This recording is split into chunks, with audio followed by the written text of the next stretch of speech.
Assalamualaikum warahmatullahi wabarakatuh.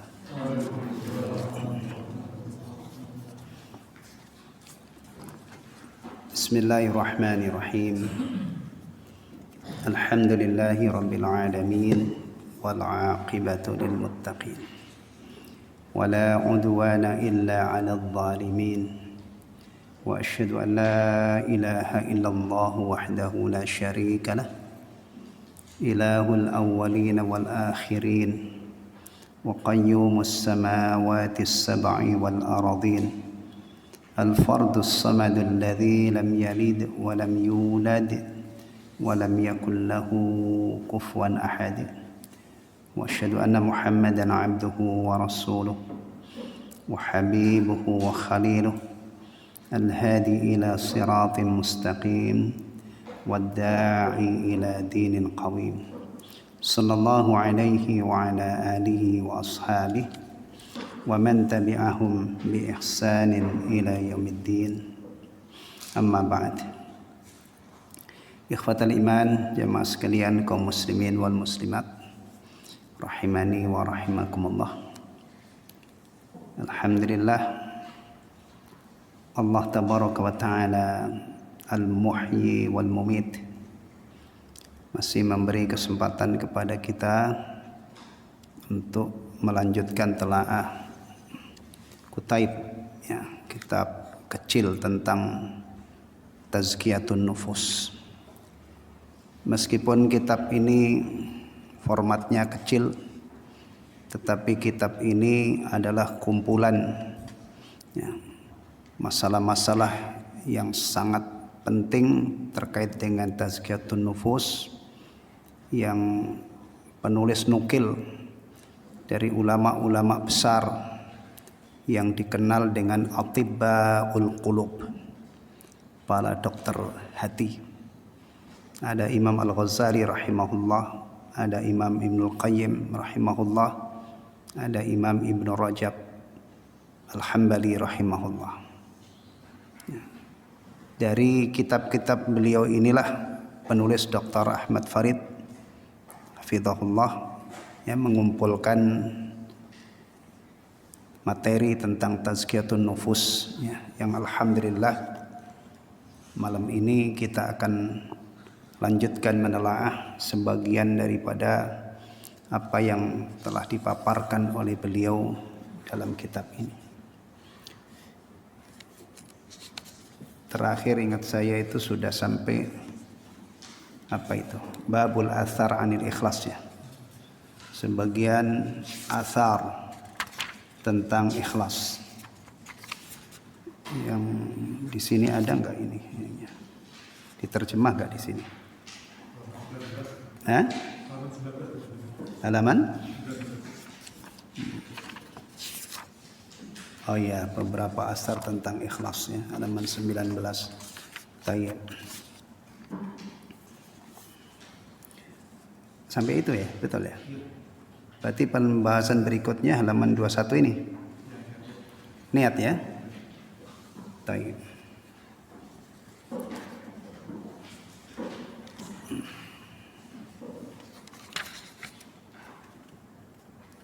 Kalau di kitab aslinya ini malah tidak ada pun tentang niat, langsung fadlun niyah. Nah, nggak tahu ini dari naskah yang mana ini. Kalau di kitab yang saya punya ini Ba'dul Athar Anil Ikhlas, itu yang diterjemah di halaman 19, beberapa athar perkataan para ulama tentang ikhlas. Itu bab berikutnya langsung fadlun niyah yang diterjemah dalam halaman 23, keutamaan niat, ya. Baik. Karena ini tidak ada naskah aslinya di kitab saya, ya, maka kita langsung ke halaman 23 yang bisa kita cocokkan dengan kitab aslinya, ya. Sudah halaman 23. Fadlun niyah, keutamaan niat, keistimewaan niat. Antum mungkin pernah mendengar istilah fadailul a'mal, gitu ya. Fadailul a'mal. Nah, itu bentuk jamak dari kata fadl. Kalau satu fadl, fadlun niyah. Kalau jamaknya menjadi fadail, fadailul a'mal. Itu ya, keistimewaan berbagai macam amal soleh, ya, ditunjukkan ganjarannya, ya, apa yang dijanjikan oleh Allah Subhanahu wa taala terhadap hamba-hambanya yang melakukan amal. Ini bab besar ini, fadailul amal. Dan juga hati-hati, kata para ulama, fadailul amal ini rawan hadis-hadis yang tidak valid, bahkan sampai ke level maudhu, ya. Orang-orang yang membuat hadis palsu itu kadang-kadang niatnya bagus, ingin memotivasi seseorang untuk melakukan amalan-amalan yang disyariatkan yang sangat utama. Tapi sayang, dia telah melakukan kejahatan yang sangat besar. Memalsukan hadis meskipun tujuannya itu adalah bagus, ya, itu tetap dianggap sebagai kejahatan besar dalam agama. Man kadzaba alayya muta'ammidan falyatabawwa maq'adahu minan nar. Itu diantara salah satu hadis yang berisi ancaman berdusta atas nama Rasulullah sallallahu alaihi wasallam. Dan ini perhatikan, para dai, orang-orang yang menyampaikan agama Allah ini jangan sampai tergiur dengan hadis maudhu. Apalagi kalau dia sudah tahu itu maudhu, meskipun isinya bagus, jangan dijadikan dalil. Kecuali kalau disampaikan untuk menjelaskan bahwa hadis ini maudhu, jangan dipakai. Ya, karena isinya itu kadang-kadang masya Allah, ya, bombastis lah istilahnya, ganjaran yang luar biasa. Nah, memang salah satu motif seseorang membuat hadis palsu itu, ya, niatnya kadang-kadang bagus, yaitu untuk menggairahkan kaum muslimin melakukan amalan-amalan yang istimewa. Nah, di sini kita ketemu dengan bab fadlun niyah, keutamaan niat. Baik. An Umar bin Al-Khattab radhiyallahu anhu annahu qala afdalul a'mali ada'u maftaradallahu ta'ala wal wara'u amma harramallah wasidqun niyyati fima indallahi ta'ala. An Umar bin Al-Khattab radhiyallahu an, dari Umar bin Khattab radhiyallahu an, annahu qala, beliau meriwayatkan atau beliau berkata, ya, beliau berkata, afdalul a'mali, amalan terbaik, ada'u maftaradallahu ta'ala, adalah melaksanakan apa yang Allah wajibkan. Dan ini menjadi prioritas, ya, dalam manajemen beramal, ya, dimulai dari yang fardu.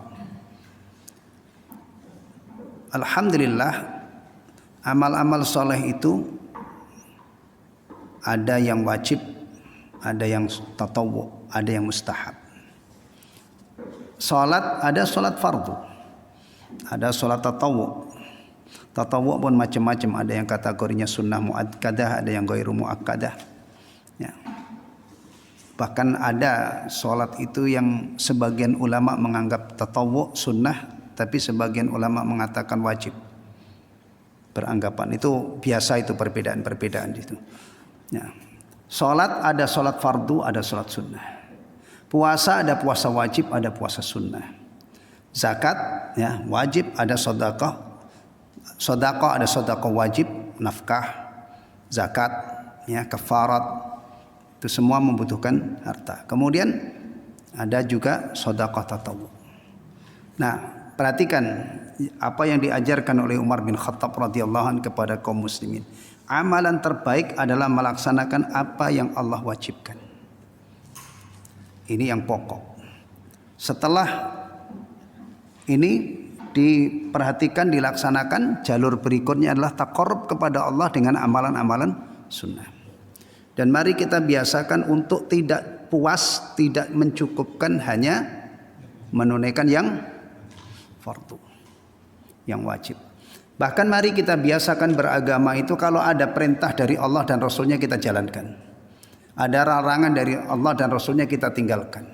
Terlepas apakah larangan itu haram atau makruh, terlepas apakah perintah itu wajib maupun hanya sekedar sunnah. Itu yang harus kita tumbuhkan. Ya. Jadi jangan terlalu fokus ke tinjauan hukum. Ini hukumnya wajib atau sunnah. Ini dosa kecil atau dosa besar. Ini haram apa makruh. Kalau itu kaitannya dengan masalah ilmiah. Tapi kalau dalam masalah pengamalan, ya, mari kita biasakan, kita latih. Sepanjang kita sudah tahu ini diperintah, kita jalankan. Karena tidak ada ruginya menjalankan perintah Allah dan Rasulnya. Ya kan? Demikian juga pasti untung kita meninggalkan larangan Allah dan Rasulnya. Kalau haram berarti kita meninggalkan hal yang haram. Kalau itu makruh pun masih menguntungkan. Meninggalkan makruh kan ada ganjarannya. Dimulai dari apa saja yang sudah kita ketahui yang kecil-kecil. Pakai sendal dari kaki kanan, mulai praktekkan. Nah, apa yang hal yang makan, masalah adab makan, masuk masjid, keluar masjid, masuk WC, keluar WC. Nah, zikir-zikir yang sudah kita ketahui diajarkan oleh Rasulullah, lakukan. Ya. Ini cara kita mengembangkan dan meningkatkan agama kita. Jangan puas hanya menunaikan yang wajib-wajib saja, jangan puas hanya meninggalkan yang haram-haram saja. Ya. Bahkan ketika kita bicara dalam tataran amal, itu hendaknya tidak terlalu penting persoalan wajib atau sekedar anjuran, atau haram, atau makruh, atau ini dosa besar, ini dosa kecil. Baik. Wal wara'u amma haramallah, dan menjaga diri dari apa yang diharamkan oleh Allah dengan meninggalkannya, ya. Wasidqun niyati fi ma indallahi ta'ala, dan berniat dengan tulus, jujur untuk mendapatkan pahala di sisi Allah Subhanahu wa taala. Ya. Nih, karena di sini ada kaitan wasidqun niyah, ada perkataan Umar radhiyallahu an, wasidqun niyah fi ma indallahi ta'ala, maka ini dikutip, ya, dalam bab fadlun niyah. Jadi niat yang ikhlas ingin meraih apa yang ada di sisi Allah Subhanahu wa taala, itu adalah hal yang sangat mulia dan utama. Ya. Baik. Apa sih yang ada di sisi Allah itu? Seberapa istimewanya? Ini enggak kelihatan, ikhwatal iman. Orang berusaha melihat apa yang ada di sisi Allah mengandalkan panca indera, mengandalkan mikroskop, teleskop, ya, dan yang lainnya enggak kelihatan. Makanya ada orang itu di dunia ini tidak kenal akhirat sama sekali. Muslim mungkin melihat akhirat itu tidak mungkin dengan panca indera, tidak mungkin dengan alat-alat bantu canggih, itu enggak mungkin. Kelihatnya itu pakai wahyu. Antum bayangkan kalau seorang muslim itu enggak pernah tahu, enggak pernah dengar, enggak pernah baca ayat-ayat Al-Quran yang berbicara tentang surga dan neraka, tentang akhirat. Tidak pernah dengar hadis-hadis Nabi berbicara tentang itu. Ya, blank maklumatnya. Meskipun di satu sisi mungkin ilmu-ilmu keduniaan dia profesor, ya, tapi dia urusan-urusan begini ini, ya, tidak ada kaitannya dengan orang jenius, tidak ada kaitannya dengan sarjana, tidak ada kaitannya dengan profesor. Masalahnya itu dia melihat akhirat dengan Al-Quran apa tidak, melihat akhirat dengan hadis-hadis Nabi apa tidak. Kalau seorang petani tapi dia rajin membaca Al-Quran dan faham ayat-ayat akhirat. Dia punya pengetahuan tentang akhirat melebihi seorang profesor yang tidak pernah ini. Ya. Apalagi kadang-kadang orang itu kalau sudah memuja akalnya, itu susah untuk percaya dengan apa yang dikhabarkan oleh Allah dan Rasulnya. Na'udzubillah min dzalik. Ya, tadi kan Umar mengatakan, dikutip di sini, dan niat yang jujur untuk mendapatkan apa yang di sisi Allah, ada di sisi Allah. Di sisi Allah itu kalau kita bicara kenikmatan, itu nikmat yang tiada tara. Kriterianya adalah ma la ainun ra'at wala udhunun sami'at wala khatara ala qalbi bashar. Nikmat yang kriterianya itu belum pernah dilihat oleh mata, belum pernah terdengar oleh telinga, dan belum pernah terbetik di hati seorang manusia pun. Ya, betapapun orang itu punya daya imajinasi yang luar biasa, dia tidak akan bisa menjangkau nikmat surga. Masih di luar itu. Jadi nikmat yang luar biasa, istimewa. Ya. Kemudian ya kalau dijabarkan makanan, minuman, pakaian yang sangat mewah ya. Nah, kemudian fisik orang yang menjadi penghuni surga itu juga istimewa, tidak seperti fisik kita di dunia ini. Umurnya muda, Rasulullah menyebutkan 33 tahun, dan tidak beranjak tua selama-lamanya. Jadi tidak ada proses penuaan, apalagi cepat tua ya, atau penuaan dini itu nggak ada di surga. Nggak pernah sakit, hidup terus, sehat terus, nikmat terus, bahagia terus, makin hari makin bahagia. Itu gimana? Kan nggak bisa kita gambarkan, nggak jangkau otak kita. Paling-paling ya setelah kita ingat-ingat begini, ini kita berdoa, Allahumma inna nas'alukal jannata wa na'udzubika minan nar. Memuncak keinginan kita, kerinduan kita untuk dimasukkan oleh Allah ke dalam jannah. Ya. Sayang ya, banyak kaum muslimin yang melihat akhirat itu, melihat apa di sisi Allah, tidak melihat apa yang ada di sisi Allah. Sehingga dunia ini kadang-kadang bagi seorang muslim itu berharga banget. Padahal kita itu dididik oleh Rasulullah, oleh Allah dan Rasulnya untuk jangan tergiur dengan dunia ini. Bahkan ketika seorang muslim mengambil dunia itu bukan dinikmati sebatas di dunia, tapi dia kelola bagaimana untuk mendapatkan ridho Allah Subhanahu wa taala. Nyari yang aman, yang tidak bertabrakan dengan syariat Allah, kemudian kalau sudah ada di tangan kita dikelola.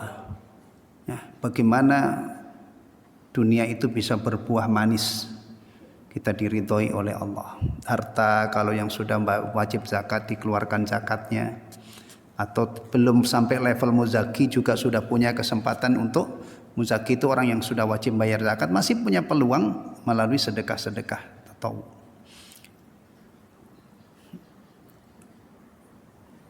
surah Al-A'la itu dekat dengan kita ya. Surah Al-A'la, terutama kaum laki-laki Jumatan baca Al-A'la. Ingat Rasulullah sering membaca Al-A'la. Witir juga ada Al-A'la. Meskipun itu tidak wajib, kalau ada imam baca selain itu juga enggak apa-apa. Ya. Tapi lebih utama ittiba Rasul sallallahu alaihi wasallam. Tapi bukan berarti sampai ke tingkat wajib. Karena urusan membaca Quran dalam sholat itu longgar. Ya, tidak ada yang diwajibkan kecuali surah Al-Fatihah. Lain itu ya hanya anjuran, atau kalau membaca surah yang lain juga sholatnya sah. Nah di sana dalam surah Al-A'la itu Allah ingatkan wal akhiratu khairu wa abqa. Setidak-tidaknya kalau orang itu rajin Jumatan, setiap Jumat dia diingatkan bahwa akhirat itu lebih baik dan lebih kekal. Antum lihat ayat Jumatan, kalau sudah ada kumandang adzan segera tinggalkan jual beli. Nah, ini kan habis berkutat ngurusin dunia, sedang berkutat ngurusin dunia, Jumatan. Habis Jumatan Allah persilahkan untuk bertebaran lagi di muka bumi. Tapi diingat, Seorang muslim ketika punya semangat dagang, kerja dan lain sebagainya, semangat untuk mendapatkan dunia, dia terngiang-ngiang. Dunia ini jika dibanding dengan akhirat itu tidak ada apa-apanya. Akhirat diunggulkan oleh Allah dengan dua keunggulan, lebih baik dan lebih kekal. Bayangkan. Maka kalau ada orang hidupnya itu memilih akhirat, artinya kehidupan dunia ini dia kelola sedemikian rupa supaya bahagia di akhirat, ya, itu orang cerdas. Tapi kalau orang yang tidak peduli akhirat ini orang setolol-tololnya orang tolol di muka bumi ini. Menurut ajaran Islam. Ya, karena dia memilih yang remeh, memilih yang jauh lebih kecil daripada akhirat. Nah, gambaran lebih konkretnya sebenarnya bisa kita ini bayangkan. Kalau di dalam surah itu hanya dinyatakan lebih baik dan lebih kekal. Tapi seberapa perbandingan antara dunia dan akhirat? Rasulullah SAW bersabda, "Mad dunya fid dunya, amad dunya fil akhirah." Tidaklah dunia itu jika dibanding dengan akhirat illa mithlu ma yaj'alu ahadukum usbu'ahu fil yam. Tak ubahnya seperti salah seorang yang dilakukan oleh salah seorang di antara kalian mencerlupkan jari telunjuknya ke dalam samudra. Falyandur bima yarji, maka hendaknya dia perhatikan air yang nempel di jarinya itu ketika dia tarik. Tadinya dicelupkan, ditarik. Jadi nilai dunia itu cuman itu. Cuman ibaratnya itu air yang nempel di jari ketika ditarik kembali yang tadinya dimasukkan ke dalam samudra. Seperberapanya itu? Seperberapanya. Loh, segitunya itu kadang-kadang orang Islam kalau tidak menghayati ini, itu demi mendapatkan dunia dia sekutu dengan setan. Ambil pesugihan ada ya. Ya kan? Atau bersekutu dengan orang yang dekat dengan setan. Bersekutu dengan dukun untuk melariskan baksonya, untuk melariskan dagangannya. Masya Allah, segitu besar nafsunya. Ini penting banget, kita ini tidak akan punya gairah untuk ibadah kalau dunia itu masih terlalu berharga. Jadi ada ilustrasi-ilustrasi yang diajarkan oleh Rasulullah untuk membayangkan betapa kecilnya nilai dunia dibanding dengan apa yang ada di sisi Allah sana. Makanya Umar mengatakan niat yang tulus untuk mendapatkan apa yang ada di sisi Allah. Di sisi Allah itu kalau dilihat dengan wahyu, masya Allah, dahsyat. Ya. Di sisi yang lain, ya, azab Allah Subhanahu Wa Taala di akhirat itu juga kalau dilihat dengan wahyu juga sangat dahsyat. Seringan-ringannya adab neraka adalah seseorang di bawah telapak kakinya diteletakkan bara jahanam, otaknya mendidih seperti air yang direbus dalam panci. Allah a'adzanallahu jami'an minan nar. Baik. Wa qala ba'dus salaf, dan sebagian as-salaf ya berkata, as-salaf itu siapa sih? Bismillah. Yang lucu itu ya, ada orang Islam ketika disebut as-salaf atau as-salafus saleh, atau ketika diajak mari agama kita ini kita ngikuti salafus saleh supaya tidak menyimpang dari Islam yang diajarkan Rasulullah, yang dipraktekkan oleh Rasulullah, yang dipraktekkan oleh para sahabat yang belajar langsung dari Allah. Itu meronta-ronta dia. Tidak terima, tidak mau. Ini perlu diluruskan ini. Kalau kita bicara as-salaf, tentunya yang dimaksud sini as-salafus saleh. Abu Jahal itu juga salaf. Abu Lahab juga salaf. Fir'aun, Qarun itu semua salaf. Kalau hanya dari sisi orang-orang yang mendahului kita. Tapi bukan mereka itu yang menjadi panutan kita. Bukan mereka itu yang menjadi teladan kita dalam beragama. As-salafus saleh. Kalau orang itu jujur, ingin tahu siapa mereka. Kalau siapa mereka, jawabannya itu merangkum 3 generasi. Sahabat, tabi'in, dan tabi'ut tabi'in. Ini generasi yang mendapatkan tazkiyah dari Allah. Bahkan ada yang jelas-jelas dijamin masuk surga. Jadi di antara salafus saleh itu ada al-mubasysyaruna bil jannah. Orang-orang yang dijamin masuk surga. Bayangkan itu Abu Bakar, Umar, Utsman, Ali, Abdurrahman bin Auf, Sa'id bin Zaid, Sa'ad bin Abi Waqqas. Nah, Masya Allah, dijamin masuk surga. Itu kan orang hebat. Tapi kadang-kadang karena mungkin yang dimaksud orang sekarang itu ketika bicara salaf itu kayak saya, kayak Pak ini, Pak ini. Sehingga mungkin karena kekurangan kita itu mereka pada sebelah sama kita ya. Nah, bisa jadi. Tapi kalau benci sama salafus soleh, nah gimana? Jujur aja, agama Islam ini seandainya hari ini si A Muslim, tapi agamanya ini akidahnya melenceng dari akidah Rasulullah. Jalan ibadahnya tidak mengikuti Rasulullah. Akhlaknya juga akhlak bejat yang tidak diajarkan dalam Islam. Kira-kira yang benar Islamnya itu yang mana? Jadi sederhana banget, orang Islam itu memang harus salafi. Dalam arti Islamnya itu harus dipikirkan supaya selaras, cocok dengan Islamnya Rasulullah sallallahu alaihi wasallam. Loh, kalau misalnya ada orang yang mengatakan emang setiap muslim gak cocok apa? Loh, nanti dulu Rasulullah sendiri sudah mengkabarkan Islam itu kaum muslimin itu akan terpecah belah menjadi kelompok-kelompok ya. Orang Syiah mengklaim dirinya itu juga masih bagian dari Islam, tapi lihat isinya ya. Jadi tolong ya kita promosikan as-salaf dalam arti as-salafus shalih. Karena memang urusan agama ini ya, memadukan dua hal. Urusan keislaman, teladan kita orang-orang yang sudah di alam barzakh. Urusan dunia silahkan Anda berinovasi, silahkan Anda terus membuat temuan-temuan baru untuk kemajuan hidup, silakan. Jadi seorang muslim itu bisa hidup sampai kapanpun dengan catatan menggabungkan dua hal ini. Urusan agama dia kembali kepada Rasulullah, para sahabat, ya, salafus saleh. Islam yang ada pada dirinya, akidahnya, ibadahnya, akhlaknya hendaknya ditautkan dengan pendahulu-pendahulu yang saleh. Tapi kalau urusan dunia, ambil yang modern nggak apa-apa. Karena sifat dunia itu memang sangat dinamis, ya kan? Menggabungkan itu seorang muslim bisa selalu mengikut ada di dunia ini sampai kapanpun, sampai masya Allah ya. Jadi antum juga jangan punya pikir aduh jadi orang Islam di zaman modern itu susah, bukan ya. Agama kita itu sekali lagi sudah sempurna, tinggal kita perangkat-perangkat hidup yang ada di zaman kita, kalau memang kita sanggup dan selaras dengan hidupnya seorang muslim, ambil, nggak apa-apa ya kan. Dan tidak ada ulama-ulama yang mengatakan kayak begini nih, mic ini bid'ah, mobil itu bid'ah, itu nggak ada. Kalau tadi dikatakan bid'ah itu bukan bid'ah yang dilarang, karena bid'ah yang dilarang itu dalam urusan agama, nanti ada pembahasan sendiri.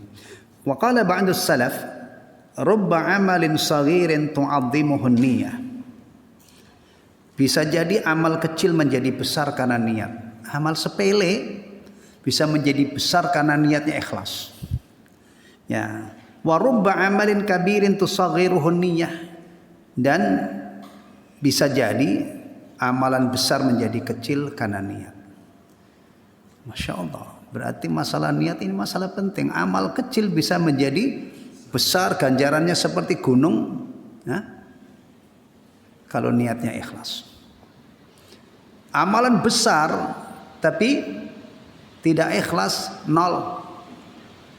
Kecil nol, bahkan bisa nol kan? Ya Allah. Kemudian hitung-hitungan potensi seorang beramal ikhlas itu ketika amalnya kecil itu besar apa kecil? Amal sepele-sepele itu loh, ikhlas itu mudah apa enggak? Dibanding dengan amal yang masya Allah yang dan ternyata memang ini tantangannya. Amal-amal besar itu niat kemungkinan tidak ikhlas itu besar banget. Ditunjuk-tunjukkan orang, diomong-omongin supaya orang tahu. Tapi kalau amalan-amalan kecil ya, sedekah 2.000, 5.000 itu nggak ada orang sore-sore ngobrol itu dengan temennya, waduh tadi pagi saya itu sedekah 5.000, nggak ada itu. Kebangetan banget lah kalau sedekah 5.000 aja diomong-omongin. Tapi kalau jutaan coba. Ini ikhwatal iman. Jadi bukan urusan amal itu bukan sekedar amal. Bagi orang mukmin amal itu investasi akhirat. Kita tanam sekarang dengan harapan ditunai balasannya nanti pada hari kiamat. Berarti persoalan diterimanya amal itu penting banget. Jadi seorang mukmin beramal itu bukan iseng. Kita sholat, kita wudhu, kita sholat, kita masya Allah ketaatan yang lain, baca Quran, dzikir dan lain sebagainya, makan-makan yang halal, menghindari yang haram, itu semua kita lakukan bukan sekedar iseng. Tetapi ada niat, seharusnya dilandasi dengan niat istimewa. Kita tanam sekarang, nanti dipetik. Amal yang kecil itu kalau berasal dari harta yang halal dengan niat yang ikhlas diterima oleh Allah Asy-Syakur. Ya, Allah itu Asy-Syakur. Ingat juga kalau ingat balasan yang melimpah ruah itu, ingat salah satu nama Allah adalah Asy-Syakur. Zat yang maha berterima kasih, menerima amal sedikit dari seorang hamba lipat gandakan, berlipat-lipat, ratusan kali lipat, ya, sampai 700 kali lipat, sampai yang lebih dari itu, ya.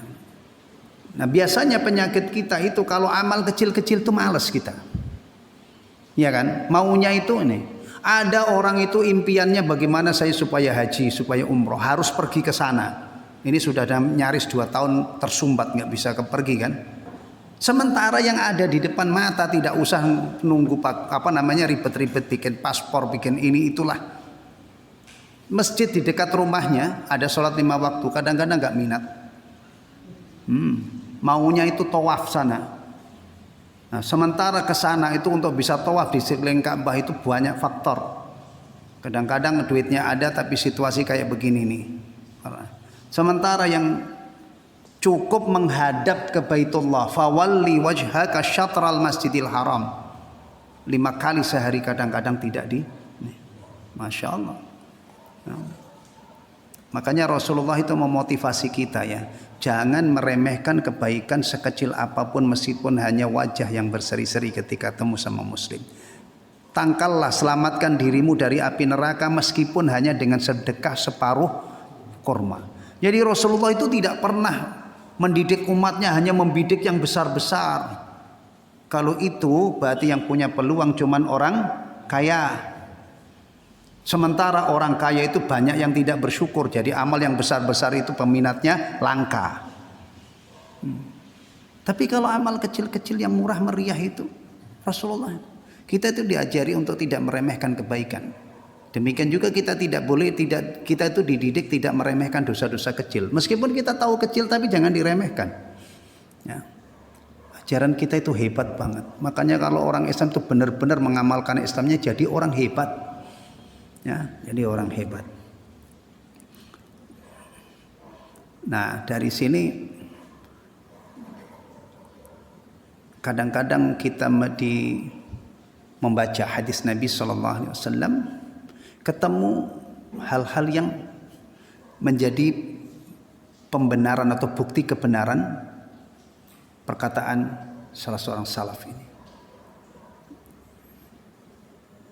Rasulullah menceritakan ada pelacur Bani Israel dalam perjalanannya kehausan ketemu sumur. Sumurnya nggak ada timbanya. Dia masuk ke dalam sumur. Setelah keluar, ya, dia lihat anjing kehausan.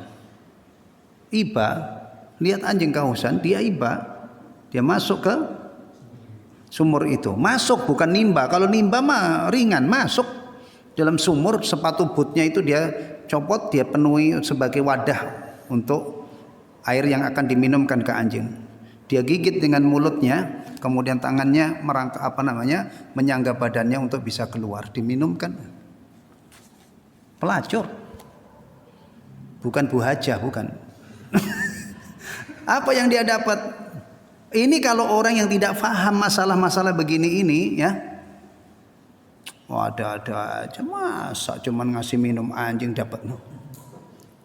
Padahal ini bukan cerita, ini Rasulullah mengkabarkan satu kejadian. Amal sepele, padahal ihsannya itu kepada anjing loh, bukan kepada ibunya yang sudah sepuh, bukan kepada omnya yang butuh bantuan, bukan kepada anaknya, anjing. Ya. Ini kan Masya Allah. Ya. Kalau orang yang faham rahmat Allah itu luas, Allah itu asyakur. Dan hebatnya lagi wanita ini mengasih anjing itu anjing tak bertuan. Kalau sekarang ada orang itu peduli anjing banget, anjingnya bagus lepas, dicari tuannya, dikasih 10 juta. Ini anjing di apa namanya itu, di padang pasir, nggak ada pemiliknya. Berarti benar nggak ada orang lihat. Kalau ada orang lihat kan mungkin dia pengen dipuji supaya open gitu kan, nggak ada orang yang muji. Berarti murni dari hatinya. Hati yang penuh rahmah itu nilainya luar biasa. Sayangi makhluk yang di bumi, maka Allah akan menyayangi kalian. Ini tekad anak-anak TK itu pada hafal ini loh. Tapi sayangnya itu kadang-kadang yang gede-gede, yang tua-tua itu nggak peduli hadis ini. Irhamu man fil ard yarhamkum man fis sama. Sayangi makhluk Allah yang di bumi ini, maka Allah yang di langit akan menyayangi kalian. Ada kisah mirip ini. Ini kan pelacur hanya dalam tanda petik ya, dalam tanda petik ngasih minum anjing dapat rahmat Allah Subhanahu wa taala. Diampuni dosa-dosanya. Ya. Saya dengar Syekh Abdul Razak itu cerita mirip dengan ini. Ya, ini cerita katanya dituturkan oleh orang yang sangat terpercaya, ya, yang menjadi tetangga orang yang diceritakan ini. Ada seorang pemuda di Arab ini, pemabuk berat. Kerjaannya itu steler mabuk, nggak pernah ke masjid. Satu saat di puncak musim dingin, kata beliau, pemuda ini keluar ingin beli roti atau beli makanan lah gitu. Duitnya pas-pasan. Ternyata ketika dia keluar itu di saat puncak musim dingin, dia melihat seekor anak anjing. Ini anjing juga ini, ya seperti Bani Israel itu. Menggigil dahsyat kedinginan. Ini pemabuk berat, tapi ketika melihat anjing itu anjing yang kedinginan, hatinya ternyuh, hatinya iba. Maka dibawalah anjing itu, dikantongi di dalam mantelnya gitu, dibawa pulang. Duit yang tadinya mau buat makanan itu dibeliin susu untuk minumin anjing ini yang kedinginan. Masya Allah, apa yang terjadi, keajaiban luar biasa. Setelah itu katanya ceritanya ini dia bisa tidur nyenyak, merasa nyaman karena sudah berbuat baik kepada seekor anjing. Apa yang terjadi? Ada keajaiban yang luar biasa. Setelah bangun tidur itu tidak ada keinginan sama sekali untuk meneguk khamr. Padahal ini tadinya sebelumnya itu pecandu berat, pecandu khamr. Hidupnya itu memang minum khamr, tidur kalau teler, kemudian melek, minum lagi, nggak pernah ke masjid. Hanya dengan sebab dia berbuat baik kepada itu, tidak ada keinginan untuknya. Akhirnya dia ke masjid. Nah, tetangganya itu yang kaget dia ke masjid itu, yang tanya, kamu kok bisa ke masjid? Diceritakanlah itu ceritanya. Nah, Masya Allah, ya, maka jangan meremehkan ini, ya. Sekarang kita tidak usah anjing lah. Anjing di Bekasi ini banyak yang sejahtera. Anak yatim ada enggak? Orang susah itu ada enggak? Masya Allah, tidak usah banyak-banyak. Misalnya ada orang lihat, misalnya ini dampak COVID ini, ada orang yang benar-benar ambruk lah istilahnya, makannya susah. Kemudian tetangganya ini kecukupan. Kemudian dia lihat tanpa minta, ya, tanpa melihat siapa tetangganya ini. Karena ihsan terhadap tetangga itu tidak disyaratkan harus sesama mukmin kan? Nah, ini contoh, tetangganya kelaparan, dia turun tangan. Kan mungkin itu.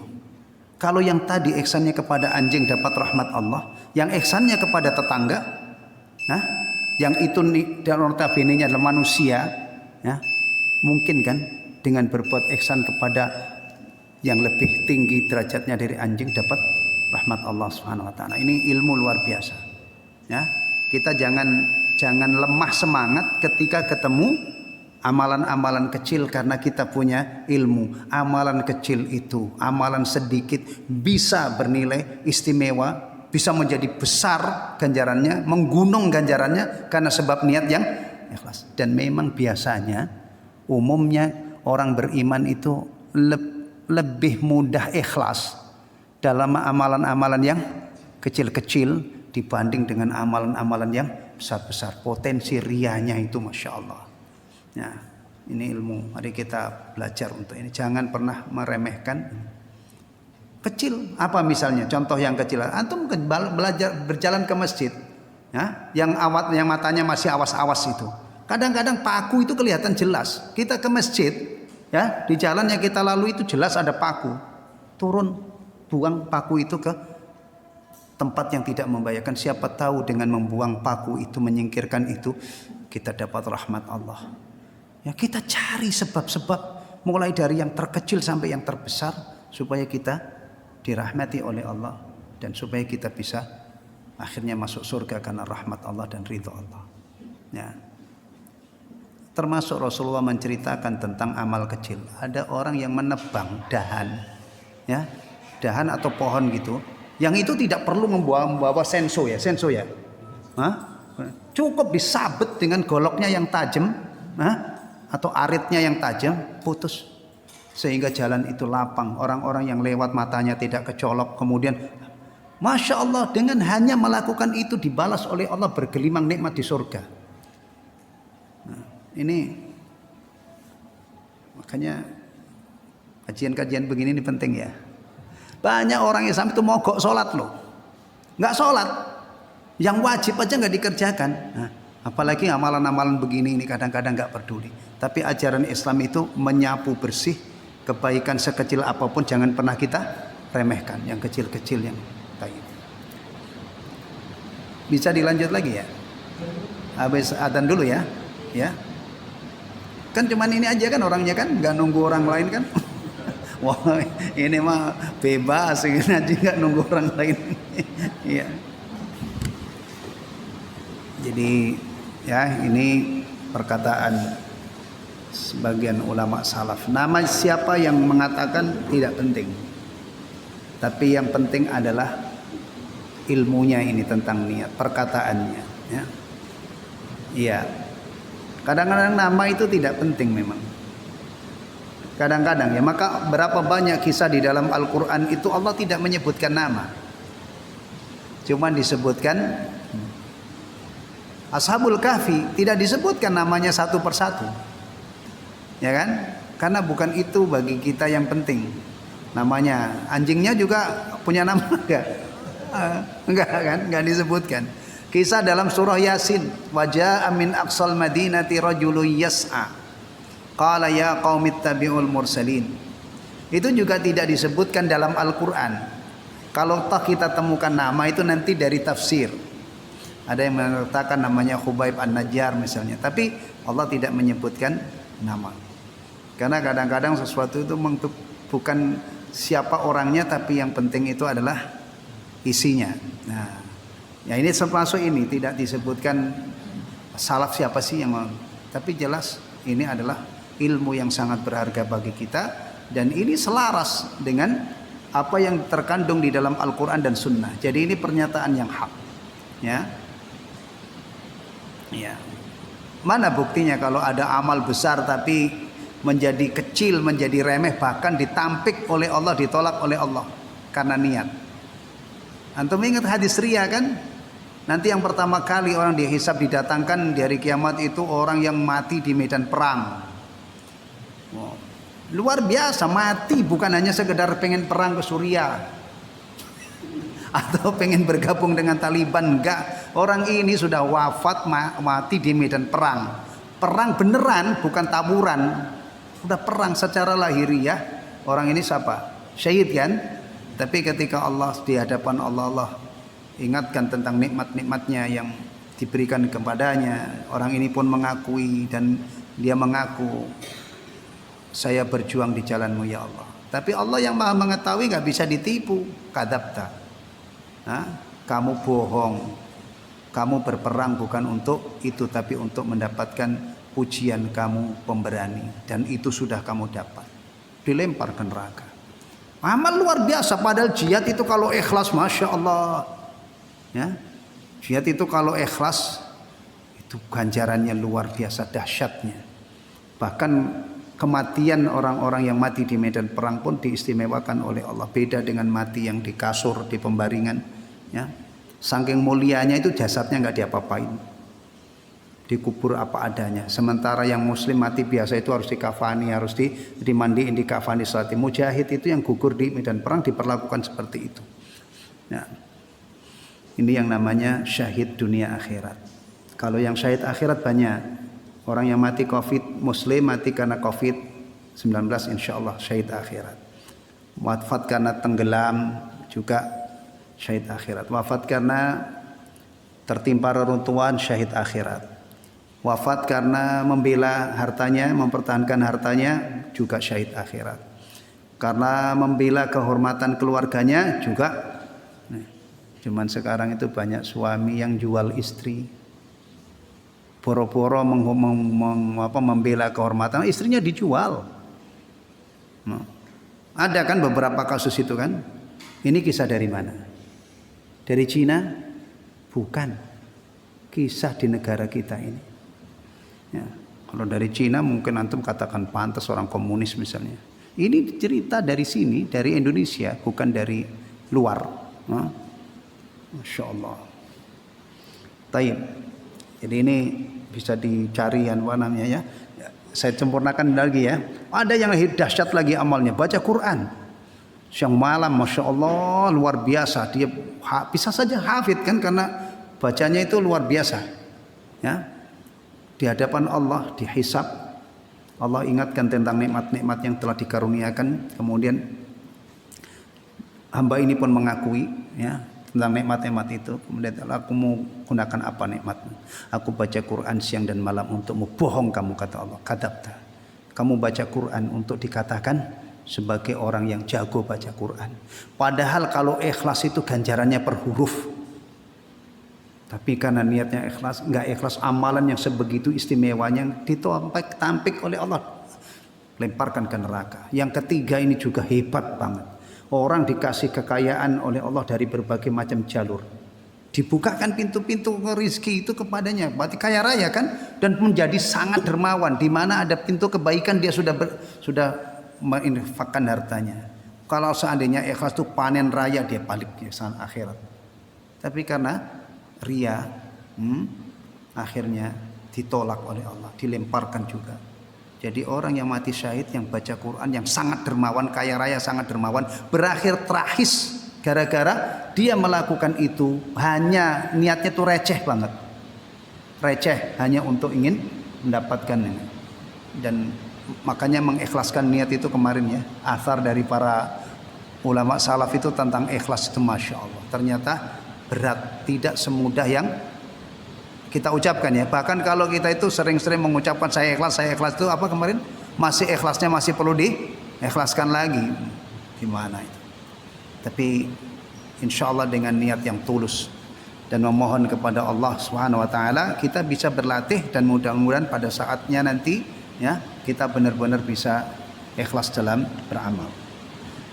Berikutnya yang dikutip oleh penulis, wa an Yahya ibnu Abi Katsir. Beliau berkata, ta'allamu an-niyah fa innahu ablagu minal amal. Dari Yahya ibnu Abi Katsir, beliau berkata, belajarlah niat. Sesungguhnya niat itu lebih sempurna dari amal, lebih dalam daripada amal. Ya. Wa sahha an Ibnu Umar annahu sami'a rajulan inda ihramihi. Dan diriwayatkan secara sahih dari Ibnu Umar bahwasanya beliau mendengar seorang ketika ihram, dia mengatakan Allahumma inni uridul hajja wal umrah. Dia ucapkan itu, terdengar orang ya dengan ucapan keras. Faqala lahu, lalu Ibnu Umar berkata kepadanya atau menegurnya ya, tepatnya menegurnya. Atau alimun nas, apakah patut kamu memperdengarkan apakah patut kamu memberitahukan hal itu kepada orang-orang? Ngapain kamu mengatakan Allahumma inni uridul hajja wal umrah? Ya. Enggak patut itu kamu ucapkan gitu. Ya. Awalaysallahu ya'lamu ma fi nafsik? Bukankah Allah itu mengetahui apa yang ada pada hatimu? Niatmu itu apa? Lesanmu mengucapkan itu, tapi kalau tujuan dari ibadahnya itu untuk mencari pujian manusia, Allah Maha tahu. Begini-begini ini aneh ya. Aneh. Sama dengan anehnya orang yang doa teriak-teriak. Allah itu tidak tuli. Ya kan? Maka dulu ada orang bertanya, sahabat bertanya, "Ya Rasulullah, Allah itu jauh atau dekat?" Kalau jauh saya perlu teriak-teriak, kalau dekat itu cukup bisik-bisik itu. Turunlah ayat, "Wa idza sa'alaka 'anni ibadi 'anni fa inni qarib ujibu da'watad da'i idza da'an." Ya. Yang lebih lucu lagi, ini lucunya luar biasa dan menimbulkan gangguan yang luar biasa. Menjelang subuh itu kadang-kadang ada masjid itu baca Qur'annya kenceng banget. Kenceng banget sampai ganggu orang-orang yang witir, orang yang tahajud. Yang baca malah kadang-kadang kaset. Waduh, sudah riwayat. Apa maksudnya itu? Kalau kamu misalnya pengen mendengarkan tilawah, nyetel kaset, cukup kamu dengar sendiri, jangan ganggu orang tidur. Ya. Alhamdulillah ada panduan ini Pak ya, penggunaan mikrofon atau speaker di masjid ya. Ada yang diterbitkan oleh, ada kan? Ada, alhamdulillah. Jadi ke masjid kayak antum ini aman, gak pernah ganggu orang.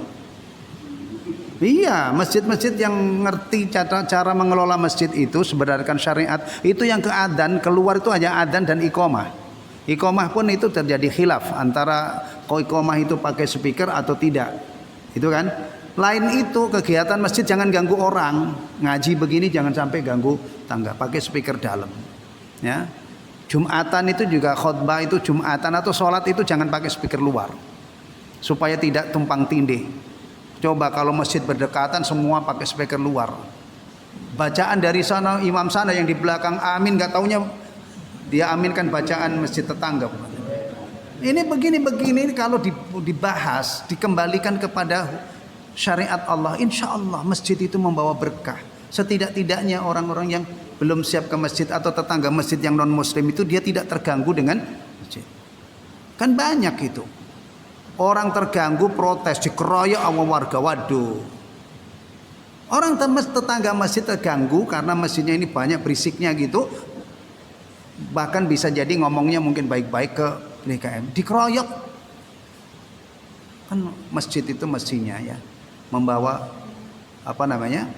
keberkahan. Tetangga-tetangga masjid itu mestinya menjadi saksi kebaikan masjid. Nggak ganggu di saat itu, apalagi anak ada kan kecil. Jam 3:30 kadang-kadang, sekarang subuh 4:30 ya. 3:30 itu sudah nyetel tilawah di speaker keras. Hah?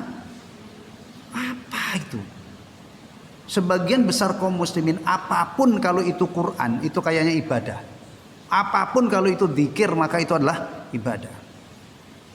Kemudian diperparah lagi, orang-orang yang melakukan ini kadang-kadang juga memang menganggap itu baik, klop. Nah, pelakunya tambah semangat karena dapat dukungan dari.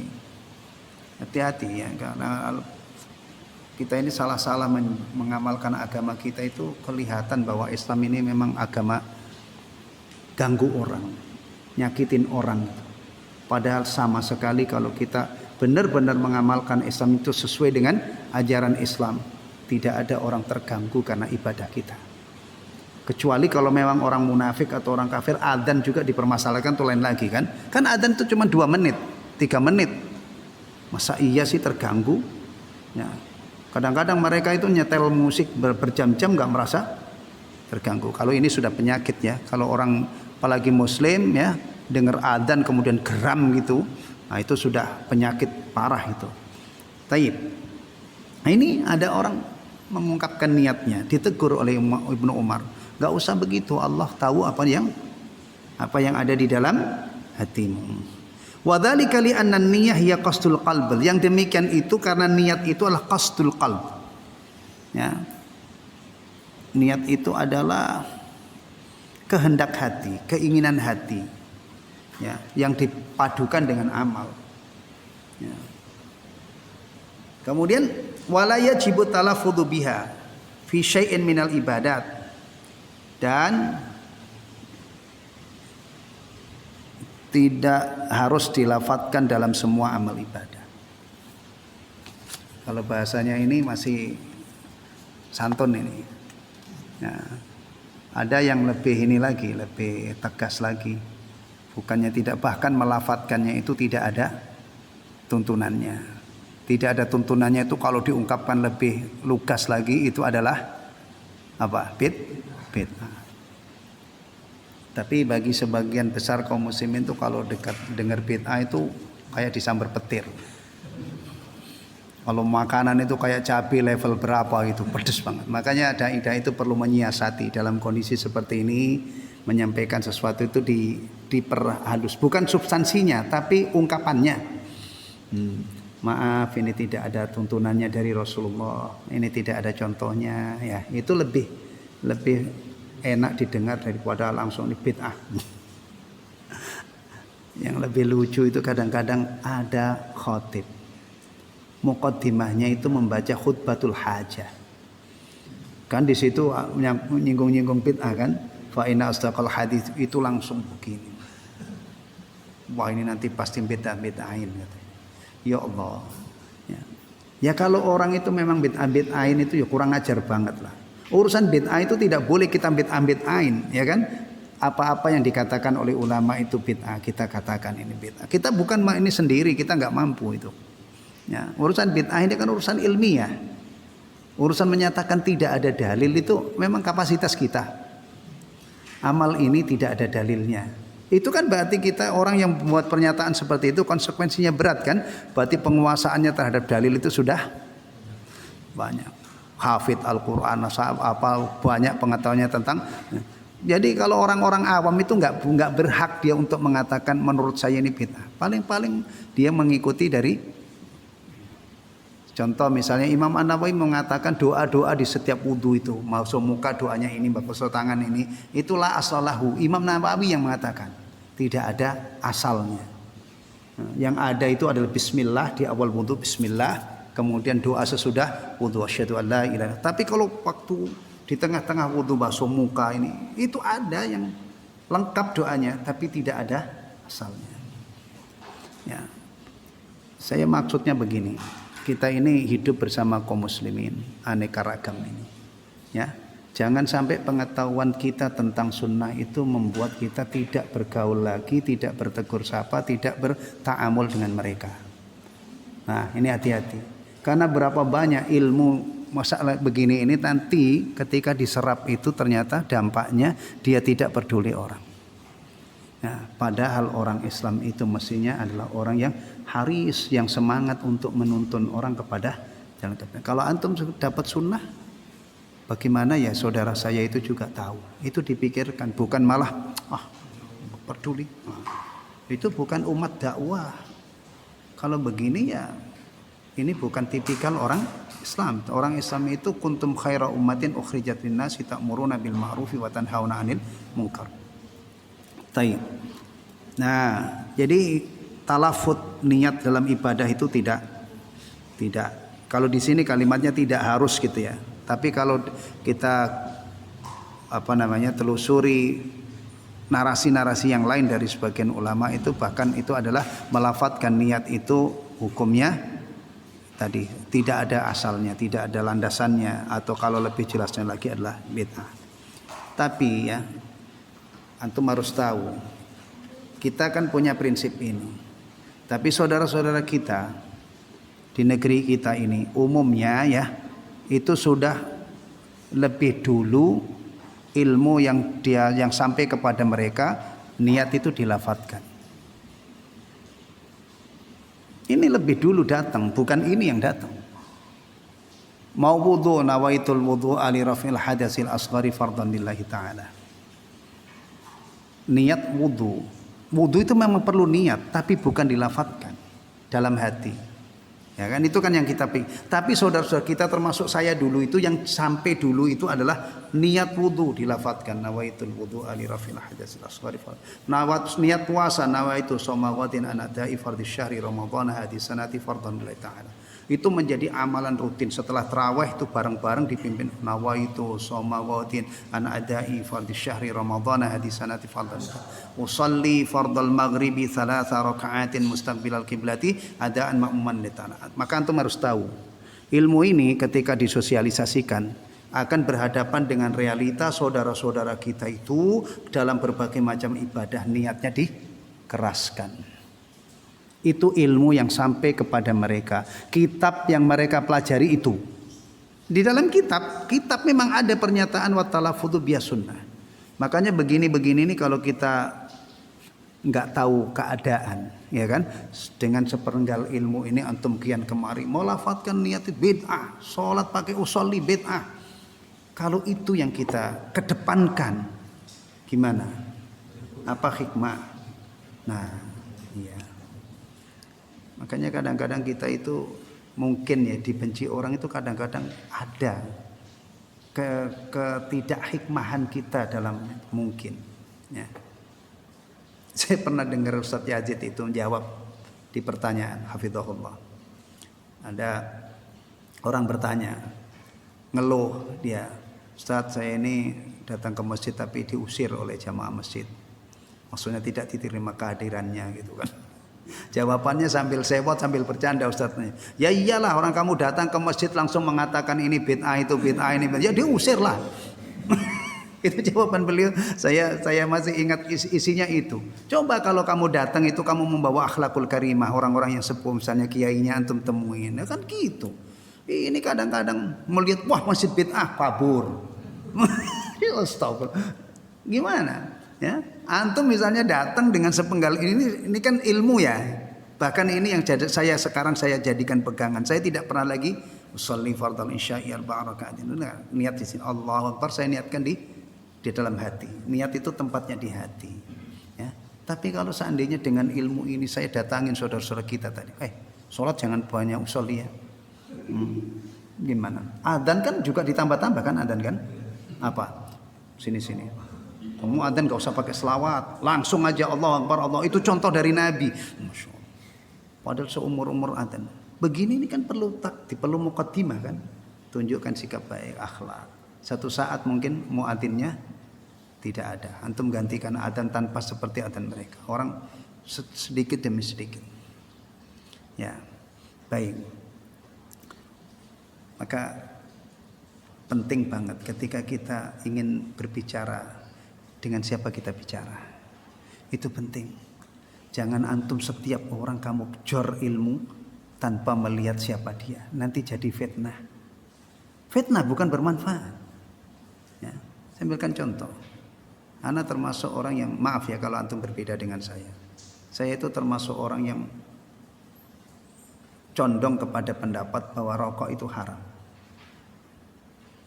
Ya, dan memang alhamdulillah saya tidak pernah merokok sejak kecil, sama sekali tidak pernah merokok. Saya bersyukur pada Allah. Jadi enteng banget ketika saya ikut cenderung kepada ini. Tidak ada. Maaf ya kalau antum yang beda dengan saya. Misalnya saya ini ketemu saudara saya, masya Allah masih jahil tentang agama, masih jahil tentang agama. Bahkan mungkin masih minum minuman keras. Tiba-tiba langsung pendekatan saya itu, bang jangan merokok. Kira-kira gimana? Langsung di titik itu yang saya apa istilahnya saya sentuh, saya ini gimana kira-kira, padahal dia itu mungkin wudu aja nggak kepikir, sholatnya nggak kepikir ya. Dibanding dengan kita mau mulai dari situ, atau misalnya pas waktu sholat yuk kita ke masjid, atau sebelum itu misalnya yuk kita makan bareng, diajak makan, setelah itu ada adzan yuk kita ke masjid yuk, sudah ada adzan ya kan, mungkin itu kan.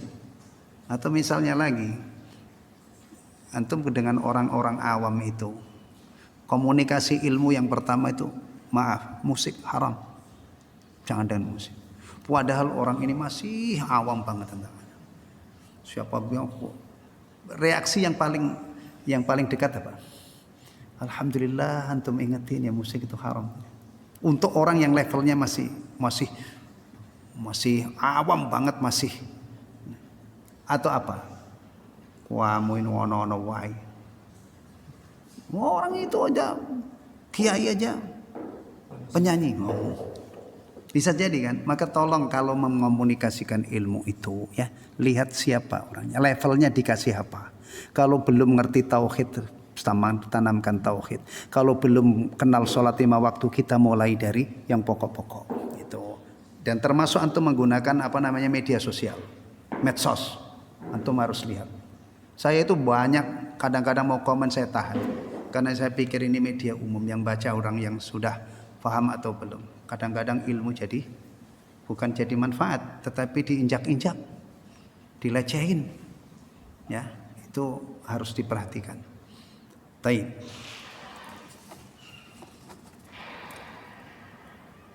Wa inna ma yushra'u fil haji wal umrah an yaqul hanya saja pada haji dan umrah itu disyariatkan untuk mengatakan labbaik Allahumma bi hajjah atau bi umrah wa hajjah. In kana qarinan, jika hajinya itu haji qiran.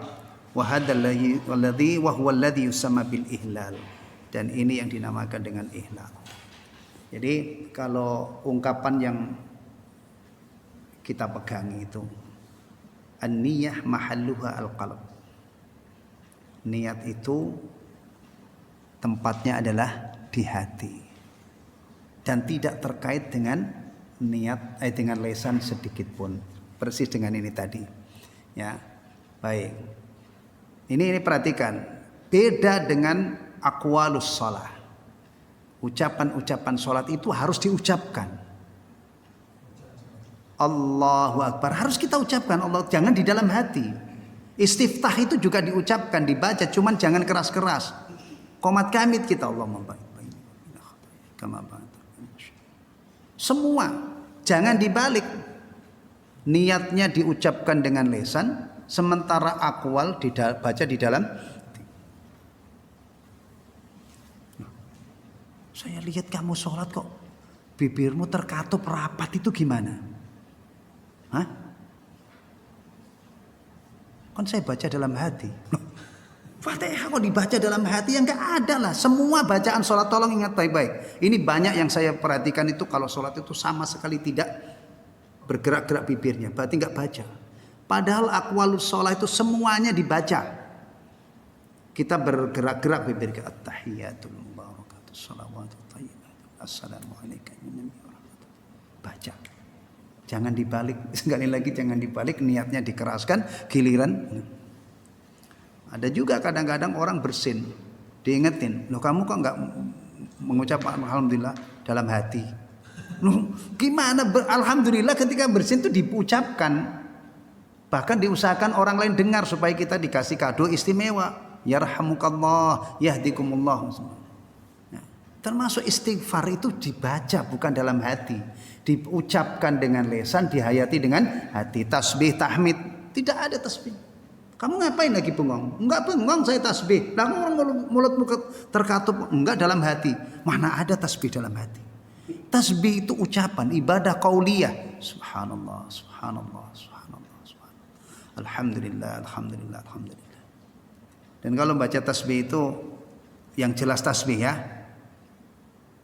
Syalbani mengkritik masalah ini. Kata beliau itu bas-basah namanya. Sonat. Bacanya itu begitu, alhamdulillah, alhamdulillah. Enggak jelas. Mau kemana sih? Zikir itu kita ucapkan sebagus mungkin. Astaghfirullah, astaghfirullah, astaghfirullah. Allahumma antas salam wa minkas salam. Tabarakta ya dzal jalali wal ikram. Giliran tasbih juga dibaca yang sempurna. Subhanallah, subhanallah, subhanallah, subhanallah.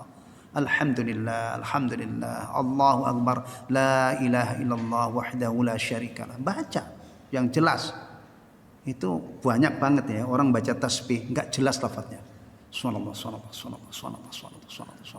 Cepat banget. Rata-rata sebagian ya, yang belum diluruskan sebagian besar gitu. Baca Quran juga kadang-kadang ada. Baca Quran cepat nggak apa-apa, selama huruf-hurufnya itu tunaikan dengan baik. Kadar cepat nggak masalah, tapi jelas bacanya. Tapi kalau sudah terpuntel-puntel istilahnya nggak kurang, waduh itu jangan. Ya. Quran diperintahkan oleh Allah dibaca dengan tartil. Jadi jangan dibaca Quran sampai huruf-hurufnya tidak jelas. Alhamdulillah, ini fadlun niyah sudah kita telah ya. Nanti bab berikutnya adalah ilmu ya.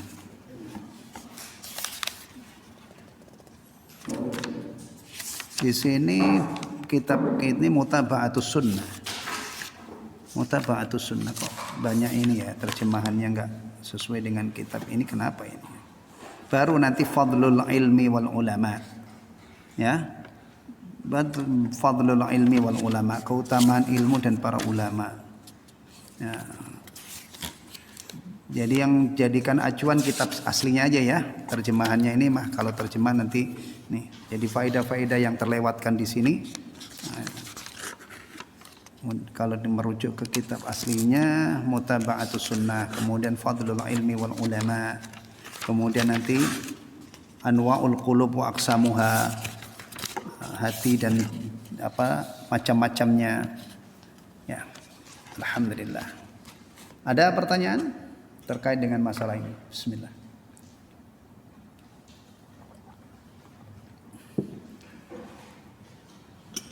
Atau mungkin antum punya pengalaman atau melihat sesuatu yang ada kaitannya dengan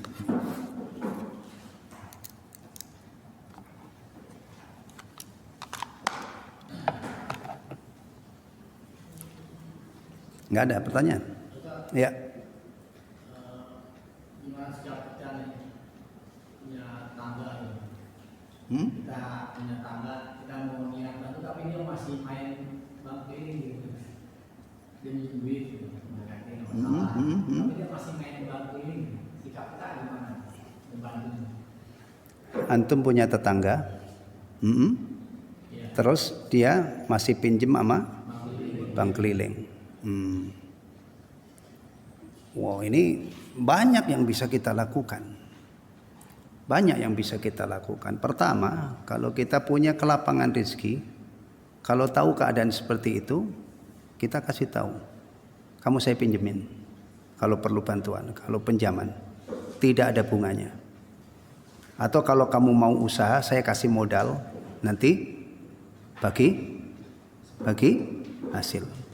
Itu kalau orang yang melihat ini orang yang bisa langsung menyelamatkan saudaranya dari jeratan rentenir itu ya, sama dengan rentenir atau riba bahasa ininya.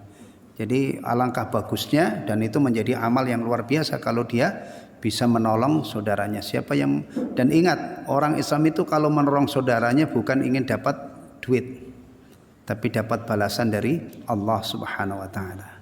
Dan juga kalau utang itu hanya minjamkan ya, orang yang utang juga harus dididik bahwa dia berkewajiban membayar kalau mampu. Dan yang ngutangi juga harus ingat jangan mendesak, jangan menggencet saudaranya untuk mengembalikan utangnya selama kondisinya masih sulit. Nah, kalau yang berhutang itu dalam keadaan sulit, fanadhiratun ila maisarah. Beri tangguh sampai dia lapang. Ditunggu makin parah. Ada kesempatan emas untuk mencari ganjaran dari Allah. Digugurkan dari hutangnya itu. Gugur itu juga relatif, mungkin udah utangmu bayar aja 50%, berarti digugurkan 50%. 50% masih tidak sanggup, ibrokkan aja, bebaskan 100%. Udah utangmu yang kemarin itu ya, nggak usah kamu bayar. Dan insya Allah orang itu tidak miskin, tidak akan miskin dengan menolong orang seperti ini. Makanya itu saya katakan tadi, orang itu kalau ingat akhirat gitu ya, dunia itu murah nilainya, duit itu murah, digunakan untuk mencari ridho Allah, digunakan untuk investasi akhirat. Tapi asalnya utang piutang itu adalah yang berhutang itu wajib bayar. Tapi namanya kondisi orang makin parah. Nah, begitu. Ya, kalau memang antum bisa nolong alangkah bagusnya. Atau kalau misalnya enggak, tapi antum tahu ada orang yang bisa nolong, kabarkan kepada orang lain yang bisa nolong. Itu tetangga saya itu orang kehidupannya masih sulit dan terjerat dengan pinjaman-pinjaman yang bunganya tinggi banget itu. Nah, itu bisa antum bisa menangani sendiri atau minta bantuan orang lain yang punya kelapangan rezeki untuk mengentaskan saudara kita dari jeratan itu. Ya. Iya. Dan juga kalau kita lihat juga ya, kalau memang utangnya itu untuk mendesak itu kan berarti solusinya dia harus ditolong oleh orang lain yang tidak. Tapi kalau utangnya ini penyakit, dia gemar berutang untuk hambur-hamburan hal yang di luar apa namanya kebutuhan yang mendesak, wah ini orang harus didakwai juga maksudnya. Ya, itu penyakit. Orang yang gemar hutang apalagi nggak memikirkan nanti bayarnya gimana gitu ya. Nah, kecuali kalau orang memang dia perlu, kemudian dia punya pemasukan yang dia perkirakan bisa bayar, itu lain lagi. Tapi kalau utang ini kadang-kadang juga penyakit juga. Orang gemar berutang tanpa berpikir bisa mengembalikan atau tidak. Ya, ya. Wallahu taala alam bissawab. Itu ada ibu-ibu ya. Ibu-ibu ada pertanyaan Bu terkait dengan niat ini tadi? Ya. Bagi yang punya utang kalau mau dibebasin itu dia hukum Allahnya masih dapat nggak? Oh enggak. Ya. Tapi membebaskan utang ini harus hikmah ya, harus hikmah. Karena kalau kita terlalu baik itu malah memelihara sifat buruknya orang itu. Misalnya ini si fulan ini sebenarnya bayar utang itu mampu, tapi memang dia nggak memedulikan. Untuk orang yang seperti ini jangan diibrokkan. Antum tagih untuk memberi pelajaran kepada dia, bertanggung jawab mengembalikan utang.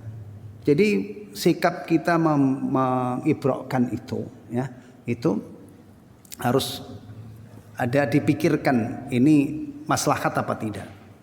Orang culas misalnya kaya duitnya utang sama antum nggak mau bayar, antumnya yang nyerah. Udah deh males urusan dengan dia, saya bebasin. Orang tambah gila orang ini. Penyakitnya itu tadinya stadium 2, antum malah tambah enggak, itu enggak hikmah.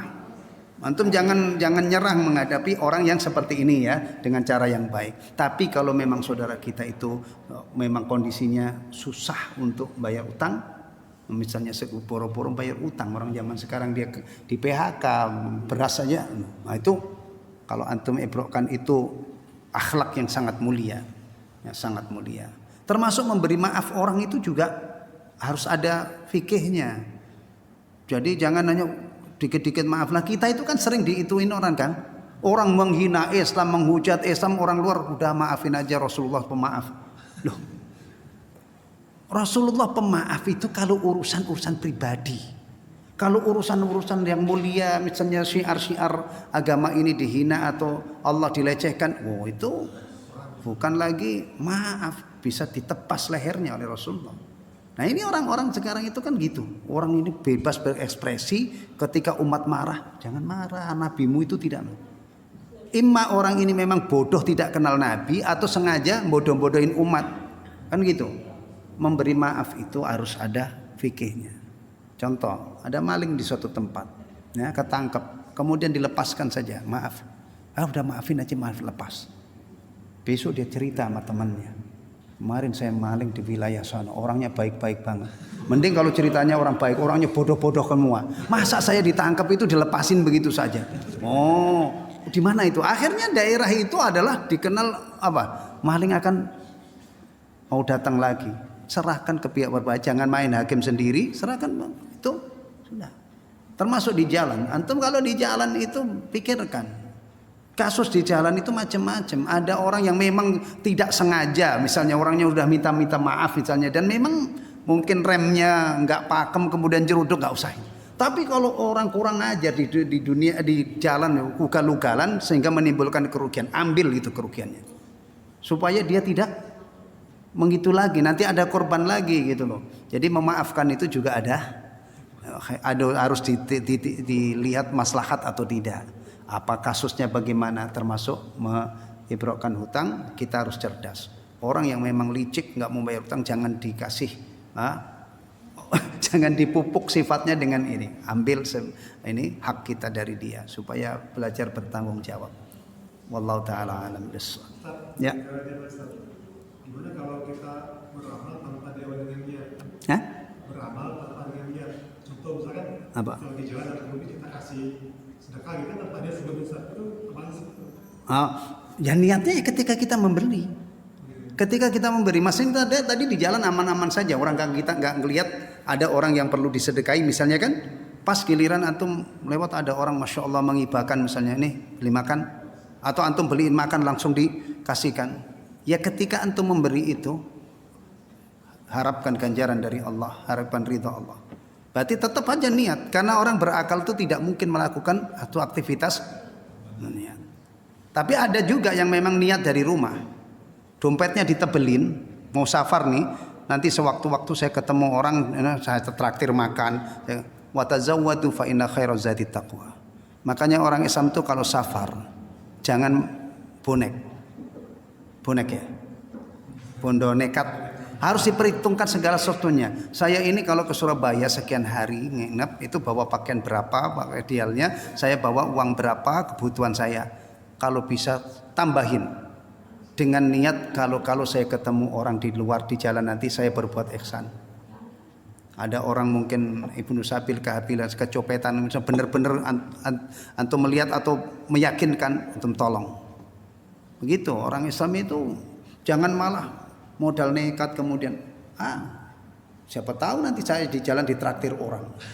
Padahal kaya, kantongnya bisa diisi yang tebal. Ini mental begini, ini naudzubillah. Ini mental ngemis-ngemis namanya ya, mental ngemis-ngemis. Jangan.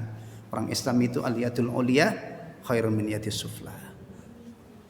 Itu makanya antum perhatikan ya, saya kembangkan dulu. Haji itu wajib kan?